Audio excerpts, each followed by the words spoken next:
Mikhail Gorbachev renuncia e diz que abandona o poder por não admitir a divisão do país. 74 anos depois, a bandeira vermelha desce o mastro no Kremlin. A União Soviética não existe mais. Na Europa e nos Estados Unidos, nossos correspondentes mostram a reação do mundo à saída de Gorbachev.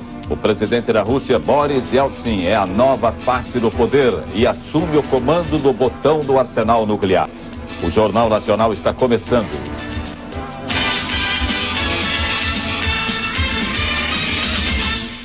O mundo inteiro assiste a um dos momentos mais importantes da história, a renúncia de Mikhail Gorbachev.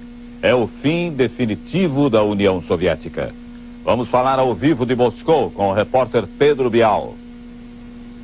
Essa noite é a bandeira russa que tremula no Kremlin. E agora é Boris Yeltsin que detém o poder de decisão sobre um arsenal nuclear que pode destruir o mundo centenas de vezes. Mikhail Gorbachev se despediu do poder com um discurso rápido. Ele agradeceu aos que o apoiaram, ele reconheceu erros, pediu para que fosse revisto o processo de decisão que levou ao fim da União Soviética, ou melhor, ele lamentou o processo de decisão, mas ele disse que não se arrepende por um só momento de ter iniciado as reformas democráticas que acabaram assim, com o fim do comunismo e da União Soviética.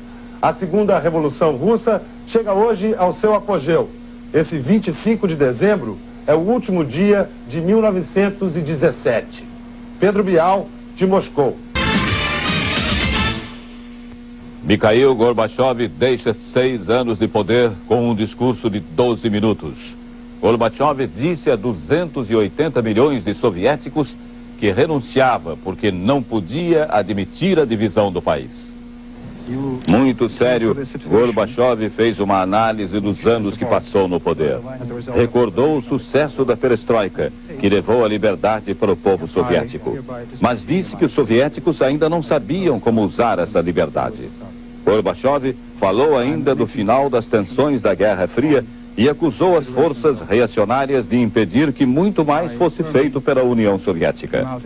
Gorbachev defendeu a preservação da União e disse que as consequências da nova comunidade de estados independentes eram difíceis de avaliar, mas que todos teriam que conviver com elas. Ele prometeu apoio à comunidade.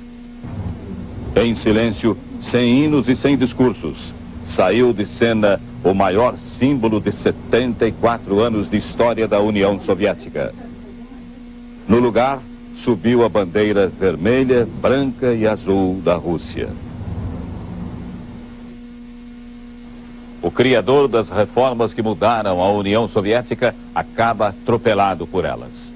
Mikhail Gorbachev, o 8º e último presidente do Império Comunista, entra para a história como homem que ajudou a acabar com a Guerra Fria e mudou a face do mundo. Niet, não. Até 85, essa era a palavra russa mais conhecida no Ocidente. Foi Mikhail Gorbachev que introduziu os termos perestroika e glasnost no vocabulário russo e mudou a linguagem das superpotências. Esse cara sorri, observou Ronald Reagan num dos primeiros encontros com o líder do que chamava o Império do Mal. A União Soviética perdeu a carranca com Gorbachev. Ele liquidou com um só golpe mais de 40 anos de stalinismo.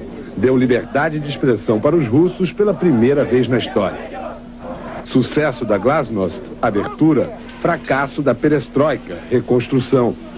A única coisa que cresceu na economia comandada por Gorbachev foram as filas. É o primeiro e o último líder da União Soviética a sair aqui do Kremlin vivo. Se propôs a reformar o comunismo e a União Soviética e acabou junto com os dois. Foi a Berlim e advertiu Erich Honecker. Os que se atrasam são castigados pela própria história. Gorbachev deve ter se esquecido da frase, pois tentando compor com a linha dura foi atropelado pelo processo que iniciou. Esse ano foi salvo de um golpe de Estado pela cria tornada rival. O mesmo Boris Yeltsin, que resgatou Gorbachev em agosto, acabou com ele em dezembro. Gorbachev, que mudou o mundo, não se transformou a tempo de sobreviver politicamente. Sai do Kremlin para entrar na história. Boris Yeltsin tem pressa. já comunicou à ONU que vai mandar um embaixador para ocupar o lugar que era da União Soviética no Conselho de Segurança. O prédio da missão soviética na ONU, em Nova York, parece funcionar de acordo com os novos tempos. Mas nem tudo. A guarita e o carro da polícia ainda guardam o número 136 da Rua 67. 5 câmeras ainda espionam os visitantes e os transeuntes, só que as câmeras, como quase tudo em Nova York, são japonesas. Do outro lado da rua, a placa da sinagoga continua lembrando a perseguição aos judeus da União Soviética. E no portão ainda está lá, colada, a placa da União Soviética. Mas hoje há hospitalidade. O conselheiro da missão, o diplomata Alexander Denisov, vem me receber e mostra imediatamente no hall de entrada as novas bandeiras. A da Rússia, a da Ucrânia e a da Bielorrússia. Pergunto pela bandeira vermelha com foice e martelo e ele diz que está guardada para ser entregue a um museu. Peço para ver, ele desconversa. O pessoal aqui da missão passou o dia de plantão para assistir ao último discurso do presidente Mikhail Gorbachev. E muita gente chorou quando viu a imagem da bandeira vermelha deixando o mastro que fica no alto do Kremlin. Como Gorbachev, muita gente aqui acha que essa comunidade de estados independentes vai ter o mesmo destino da União das Repúblicas Socialistas Soviéticas. Ou seja, não vai dar certo. A China responsabiliza Gorbachev pelo fim da União Soviética, enquanto a Inglaterra reconhece que o ex-presidente fez bom trabalho. Foi no interior da Inglaterra que o primeiro-ministro britânico passou a festa de Natal. John Major comentou a saída do ex-presidente soviético. Gorbachev mudou o curso da história e prestou uma ajuda notável na construção de um mundo mais seguro. A ex-primeira-ministra Margaret Thatcher declarou: agora poderemos até trabalhar juntos. Margaret Thatcher foi a primeira a reconhecer que o mundo ocidental poderia fazer negócios com Gorbachev. A rainha da Grã-Bretanha, que reina mas não governa, na mensagem de Natal, falou sobre o fim da União Soviética, o fim da autocracia, conforme definição da rainha. Apesar de todos os elogios a Gorbachev, a China lançou hoje um dos mais fortes ataques contra o ex-presidente. A China responsabilizou Gorbachev pelo colapso da União Soviética. Glasnost, perestroika, no vocabulário dos líderes chineses que ainda acreditam no comunismo, são palavras que significam o caos econômico e político. A China declarou que vai estabelecer relações diplomáticas com as novas repúblicas que substituem a antiga União Soviética, mas não definiu a data. Como os soviéticos reagiram à renúncia de Gorbachev e o que significa o poder nas mãos de Boris Yeltsin. Voltamos a Moscou ao vivo com o repórter Pedro Bial. Aqui em Moscou, se alguém chorou, chorou escondido. Se alguém comemorou, foi em silêncio. A renúncia de Gorbachev foi recebida com indiferença nas ruas dessa cidade. Uma cidade feita de desesperança. Mikhail Gorbachev disse numa entrevista hoje que só espera o reconhecimento do povo russo no futuro, pois sabe que todos estão muito ocupados agora em tentar sobreviver. Esse é um país nervoso, próximo a uma convulsão social, segundo muitos observadores. Dia 2 de janeiro vão ser liberados os preços aqui na ex-União Soviética. Ninguém sabe o que pode acontecer.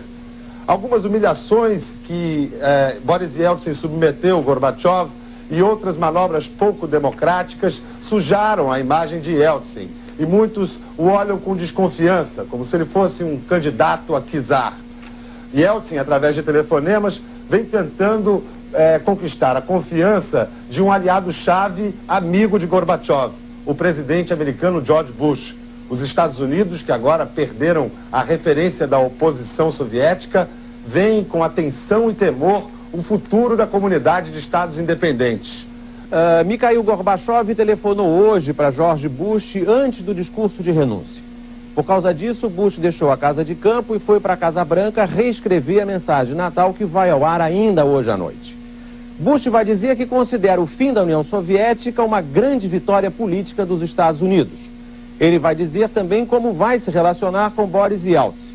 Agora, o que ele não vai dizer, mas todo mundo aqui sabe o que ele pensa, é que ele não confia em Yeltsin Ele acha que essa comunidade de estados independentes vai durar pouco e ele não tem a mínima certeza de que Yeltsin vai controlar mesmo o arsenal nuclear que pertencia à União Soviética. George Bush já está com muitas saudades de Mikhail Gorbachev. Agora, Valéria Sfer, de Londres. A comunidade europeia já reconheceu a Rússia como herdeira e legítima representante da antiga União Soviética. O anúncio foi feito na mesma hora em que Gorbachev renunciava ao cargo de presidente da União Soviética. O texto da comunidade europeia diz que, a partir de hoje, a Rússia passa a exercer todos os direitos e obrigações internacionais da ex-União Soviética. E o chanceler Helmut Kohl agradeceu Gorbachev por ter aberto o caminho para a unificação da Alemanha. Valéria Sfer, de Londres.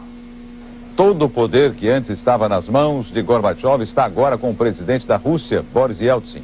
Ele é o herdeiro do que representou a União Soviética para o mundo e também o novo dono do arsenal nuclear do país. Boris Nikolaevich Yeltsin começou a carreira política no Partido Comunista aos 30 anos. Em 81 já fazia parte do Comitê Central do Partido Comunista. 4 anos depois, ele era convidado por Gorbachev para chefiar o partido em Moscou. Agressivo, Yeltsin exigia rapidez nas reformas. A consagração do político veio em junho deste ano como o primeiro presidente eleito pelo voto direto na história da Rússia.